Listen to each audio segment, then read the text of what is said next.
Welcome back. This week we're going to tie a copper john. Back in 2009, 2010, I was stationed in Korea. All I could do was tie flies. That was it. I took my entire time set up with me. All I could do was tie flies. That was it. I tied probably 12 dozen copper johns the time that I was there. I got home, me and my dad went to the Little J on my 30 days off that I had after doing a year over there, and I fished a copper john for maybe 10 minutes, and that was it. It's a great pattern though, it really is. I mean, if I gave it more time, if I fished with it, I know I'd catch a lot of fish. It's a great suggestive pattern, not imitative whatsoever. So we're going to go ahead and get into it here. I'm going to zoom in and talk you through tying a copper john. I have this on a size 10 Daiichi 1560. Size 10's just because it's a bigger hook, it's easier to see. That's it, but I mean, I tied these in 10s, 12s, 14s, 16s, probably even some 18s. I don't know what the hell I wound up doing with them. I probably gave a lot of them away, but I just never really gave it any opportunity to fish it. And, you know, but a year overseas, not being able to do anything, and only tie flies. Well, you should have seen the amount of flies I came home with. My goodness. Work and tie flies, that was it. So to start on this one, I'm going to take 2 brown goose biots. I'm going to measure this out, the length of the hook. I'm going to keep it a little bit shorter.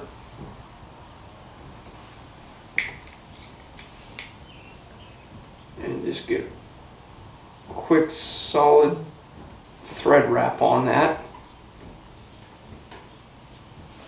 Take it back to the ascent of the hook, or the ascent of the barb, and I'm going to take this all the way up to the front and bury that right behind the bead.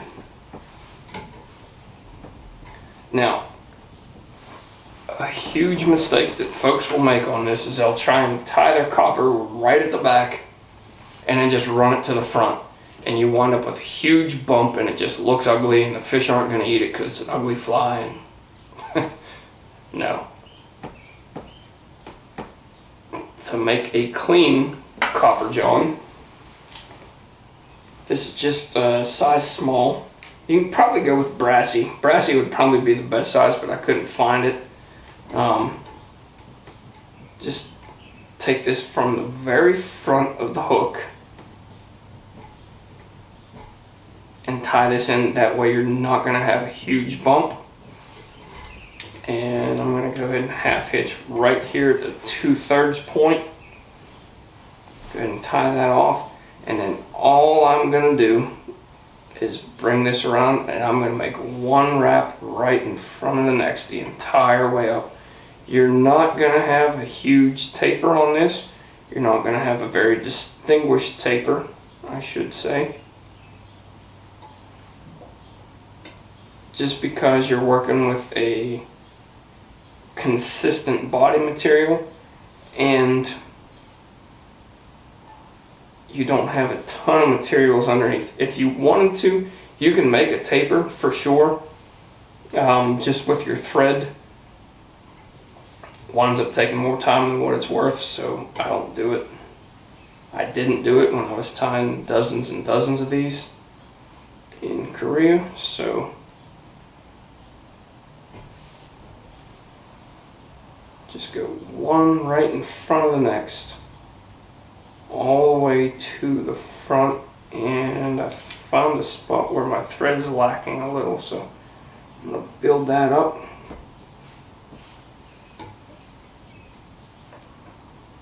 There we go. And like I said, just one wrap right in front of the next, and you could do this with a heavier gauged wire, especially on a fly this big. I don't like the heavier stuff.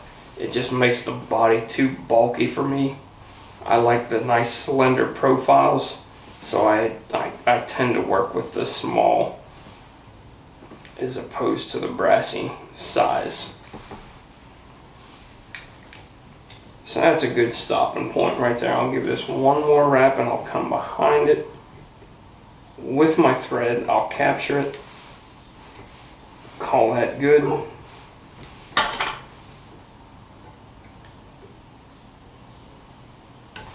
we'll go ahead and trim that off.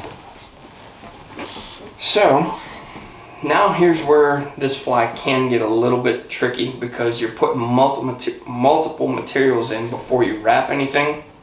The sequence can get a little bit tricky, and I'm just kind of splay those tails out just slightly. There we go.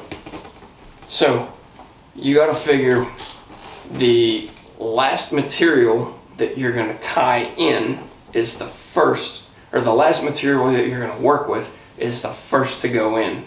So that being said, the last material is going to be your overwing, and that's going to be just regular turkey. So we're going to take this turkey, and I already have it treated with the fly dressing that you guys have seen if you watched the pheasant tail or the October caddis, any of the other nymphs that I use this stuff with. And I'm just going to tie this off, and I'm going to put it right to the bead, and I'm going to tie that in for extra bulk. That's the last thing that's going to go over top. Before that, it's going to be some partridge hackle. So I'm going to take this partridge hackle and I'm going to tie this in reverse and upside down. Let me see here. I got to work with a little bit of this. There we go. So now it's upside down and reversed. So all I'm doing is just tying in the stem all the way up to the front. And I tie it upside down because when I flip it over, it's going to wind up being right like this. Actually, I tied that in wrong. Tied that in wrong. It's going the wrong direction. So don't do that. Don't do that.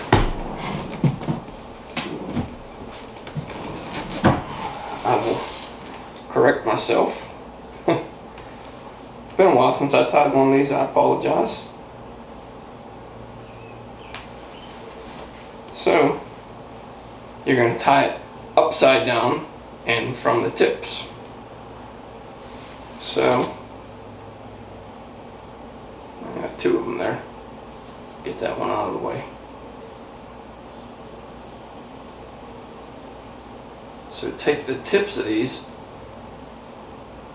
and when I tied that in, I should have zoomed in and focused on why you tie it this way, because that was a perfect example of why you don't. But I didn't, so oh well, opportunity lost.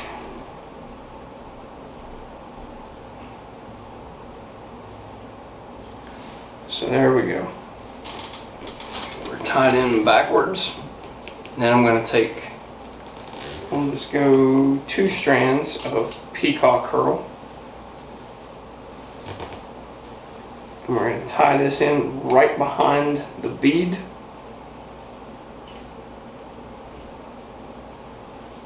And start wrapping.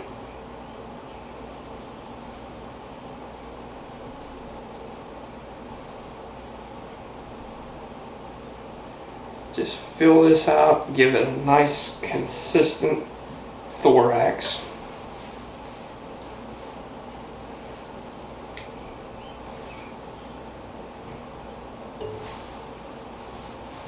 Now we're going to bring our partridge right over the top, peel some fibers back right to where, let me get this this. Let's see if I can flip this over. I'm going to tie this in before I flip it over because I'm going to wind up making a mess if I try and talk through it as I'm tying it.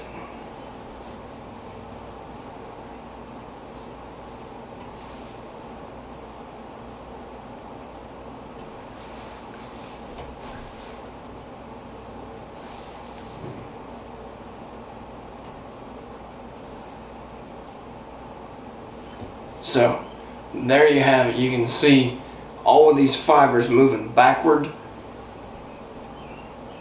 Those are going to imitate your legs as you go through.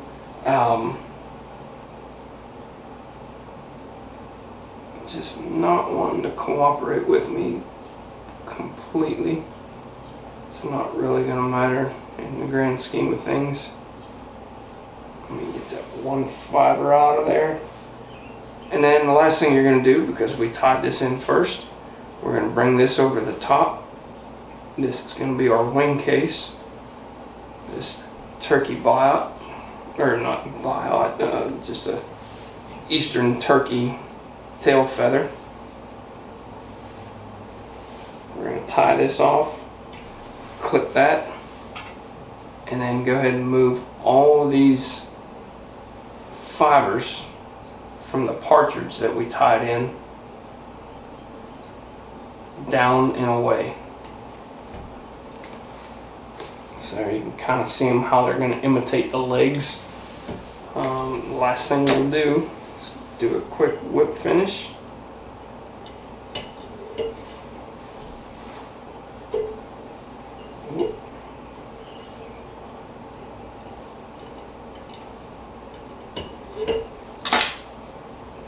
That'll do it. Not really happy with how the legs turned out. I'm probably going to wind up reshooting this video, but who knows, maybe I'll let it go. But there it is. There is the copper john that I have tied probably 100 or better and never really fished. But use this tutorial. I'm sure you'll tie them a hell of a lot prettier than what mine turned out to be, just because I haven't tied these in 8 years. But there it is. Give it a shot. Give it a little bit more time in the water than I did, and I know you're going to catch some fish. If you guys have any questions or comments, leave them with me, and I'll get back to you. Thanks.